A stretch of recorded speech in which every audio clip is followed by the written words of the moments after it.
Truth is, most people think the flu isn't a big deal. Every year, 5 to 20% of those living in the United States will become infected with the flu. Truth is, I never thought it could happen to me.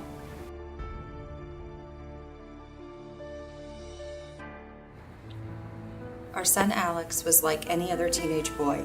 Loved school, sports, friends, and video games. Just a regular kid. All that changed in October of 2009. Alex woke up and had flu-like symptoms, had a fever, achy, was not feeling good, and it wasn't a normal flu. It didn't seem like a normal, like he just wasn't right. And the next day, October 13th, I called his pediatrician and took him in, and he was diagnosed with the influenza A, which was H1N1. From April 2009 to May 2010, over 100 flu-related deaths were reported in Illinois, 3 in McLean County.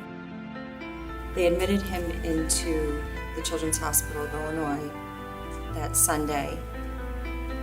They've tried everything to get him better with antibiotics. He just did not have any energy, could not even get out of bed, just laid there for a week. Finally, on October 26th, around 2 in the morning, they decided to move him up to the ICU and intubate him. When this happened to Alex, this changed how we thought about flu prevention and getting the flu shot. I never thought that a flu would do that to anybody. In fact, I thought everybody was being silly, how worried they were about it, and how everybody was canceling different events and companies were canceling their business trips because of the H1N1, and I actually thought that was very silly, and now I don't. Alex was put into an induced coma on October 26th. He was in the pediatric ICU for 3 weeks.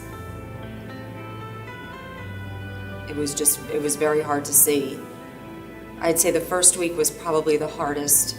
He was constantly getting medicine for, his blood pressure going higher, or low blood pressure, his fevers. He was spiking fevers. I think his fever broke after actually 2 weeks. And he was more alert. He does not remember. But he did communicate with us a little bit with nodding his head and opening his eyes. After 3 weeks of being on the ventilator, they extubated him, and it was a Saturday afternoon.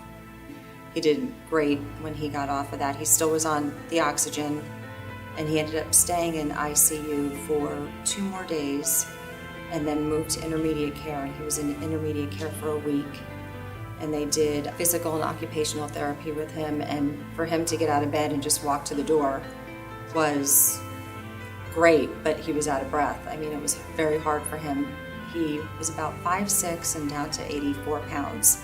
We took him home the day before Thanksgiving, being able to be home as a family and not have mom or dad gone, and just have, that was kind of hard, and I think that was hard for the kids, having one of us gone at all times. And 2 years later, Alex is happy, healthy, doing everything a kid should do, playing sports, playing with his friends, active. We heard all the stories on the news about H1N1, but we never thought a thing about it. Since Alex's illness, we're an advocate of the flu shot, and we've gotten one ever since. Getting a flu shot is the #1 way to prevent the flu. Truth is, the flu can happen to anyone. Anywhere.